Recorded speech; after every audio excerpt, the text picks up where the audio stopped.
What's on? And welcome back. Thank you for joining me again. I hope you've all been keeping well. This video that I'm about to put up is again a little different from some of the others. There's been no sailing because of lockdown, but I've had some requests about how the emergency tiller is used. So I'm going to show you how I put that together, and also just talk through some of the adjustments that I made in the aft cabin to make it more practical and easy to use and to get to. Plus just going through a few of the little winter jobs that I've had in preparation for the season soon to be starting. Some of these jobs include sort of taking down some of the lines, getting them washed so they're all clean and supple and ready for use. Also had another water leak, which I'll show you with me trying to find and sort of sort it through. So it's been a quiet one really. I've been very lucky. I've received a few gifts which has been really nice. I have this rather nice one from my sister, based on a card that some friends sent my parents, which is really nice. So I've got to find a nice spot to put that. And I've also had, which is rather nice as well, a couple of very nice knives. Again, some friends, thank you Paul and Brenda, were watching and seeing that my knives maybe weren't as sharp and as good as they could be. So they've given me a couple of very nice ones, which are superb at taking fingers off. So I'll put the video on. I hope you'll enjoy watching it. I'm going to cook some tea in the meantime, and I'll join you at the end. Thank you very much.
So I'm in the aft cabin.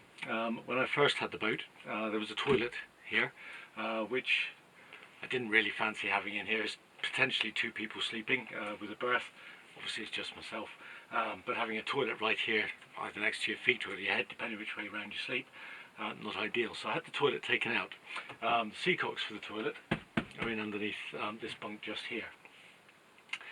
But access to the emergency tiller is also in behind here as well. Now when I took the toilet out, it took about 20 minutes to get all the screws out to actually get it out.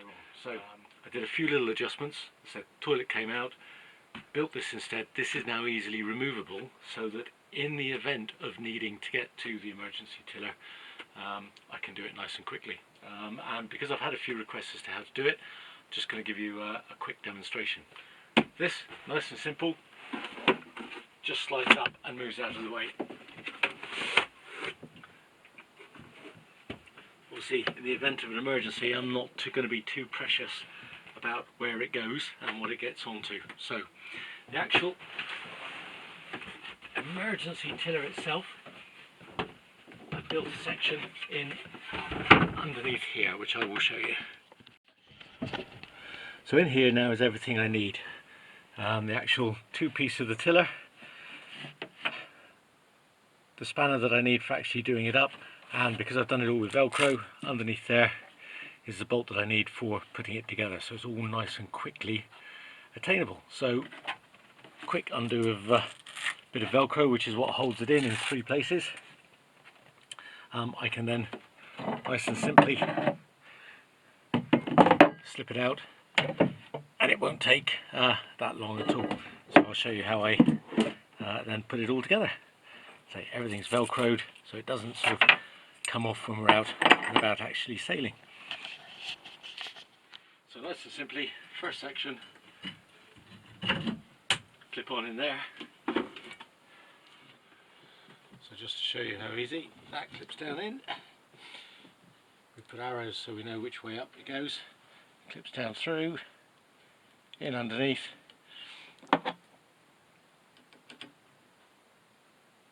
That's done up. That's there from a steering point of view.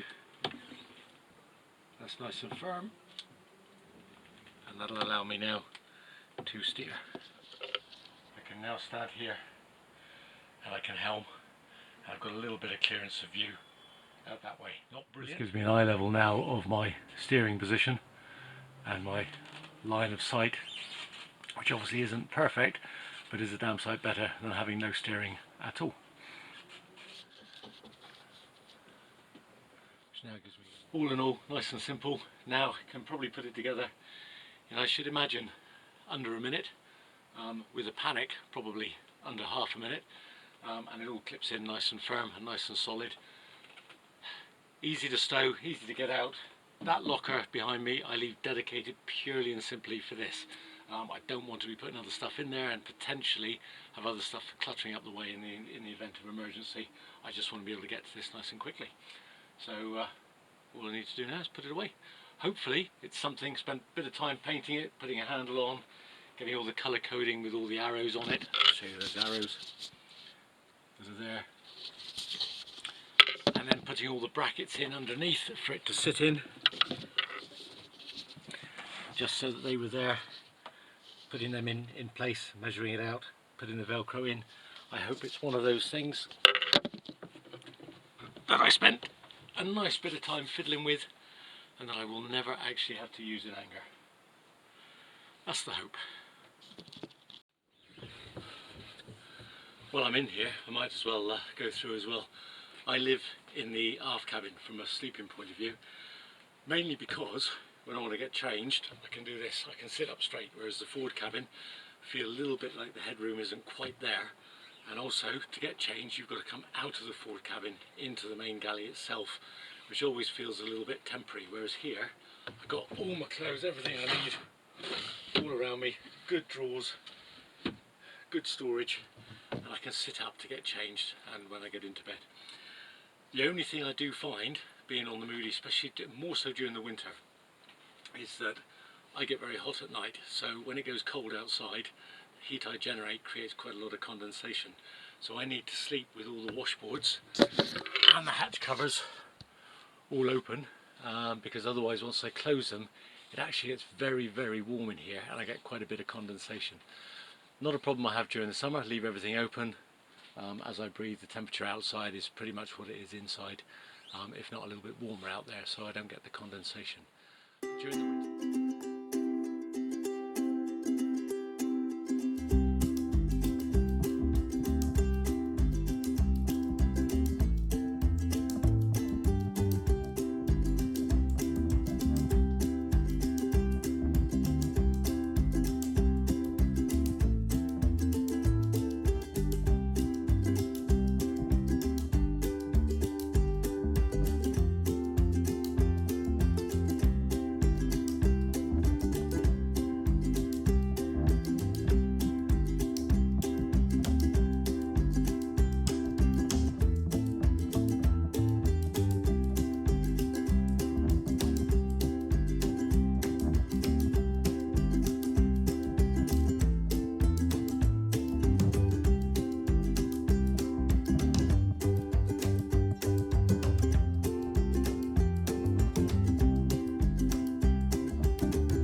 Well, as you can see, it's been a pretty sort of average couple of weeks. Not an awful lot happening other than the general maintenance, which constantly needs to be done on board a boat. Hopefully the little bit with the emergency tiller has been useful for people to be able to see how it goes together and how easy it is to go together and where it's all stored. Fingers crossed, with the weather now beginning to break a little bit and lockdown certainly beginning to ease quite dramatically, hopefully in the next few weeks, should be able to get out and do a little bit of sailing, a little bit more walking, and be able to put that up and show you a little bit more excitement and a little bit what life should really be about. So keep well in the meantime. Thank you very much for watching, and hopefully you'll join me soon. Thank you very much.